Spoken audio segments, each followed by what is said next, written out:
everyone, I'm here to do the Happy New Year tag. The single best thing that happened to me this year, if I had to choose one, was at the end of the year. I happened to be able to travel to DC and visit with my friends Michelle and Steph.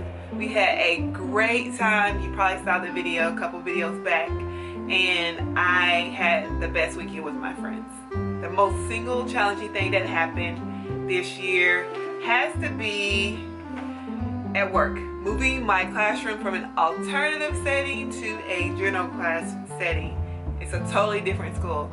I'm in education, and that has completely drained me this year so far. So got half a year to go, so pray for me. An unexpected joy this year has been watching my cousin Tasha G grow and transform and mature and become saved.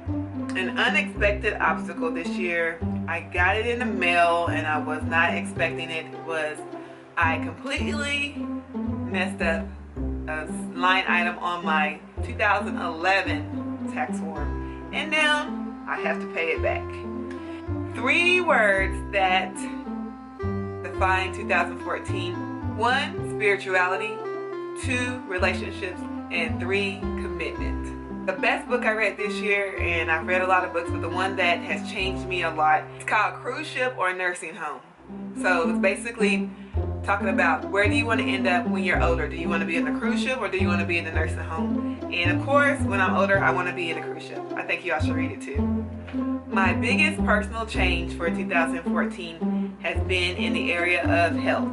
I discovered in 2013 that my neck did not have the 45-degree angle that it needed for my brain to communicate with the rest of my body. It's been a journey to rehabilitate my body back into shape. And so I went from starting at 0 in 2013 to 26.2 degrees of a neck curve. So I'm not there yet, but I'm almost there. I'm over half.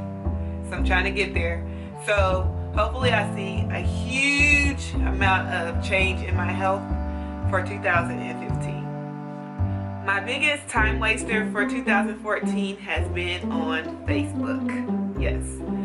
On my own time, I think I've probably averaged 2 hours.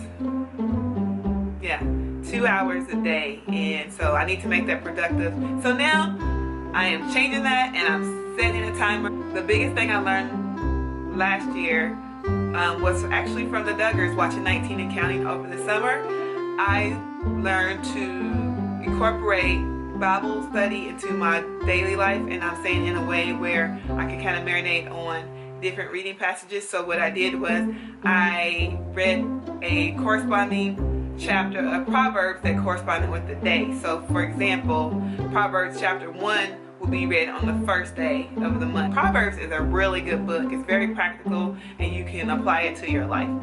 The biggest thing I learned this year was to not restrict my blessings. There's a lot of times where people were trying to bless me and God works through people or things that happen, and I personally blocked my own blessings. So now as people want to bless me, I am open to receive it. Another thing that I learned in 2014, just as a bonus, was just to guard my heart, and I did a very good job of doing that this year, just to pay attention to motives, my intuition, and just make sure that I just don't jump into things or allow people to be around me that haven't earned the right to be around me in my close circle. So I've been able to guard my heart a lot more instead of just giving it out so freely.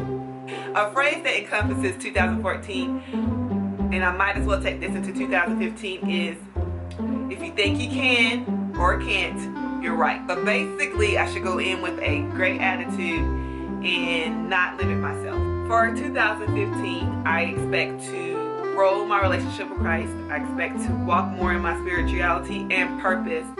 My New Year's resolution is very simple. It's just to be an outward display of what God has done for me. So I want to be a blessing to others. And that's it, guys. If you want to do this New Year tag, all the questions are linked below. And Happy New Year! Happy 2015!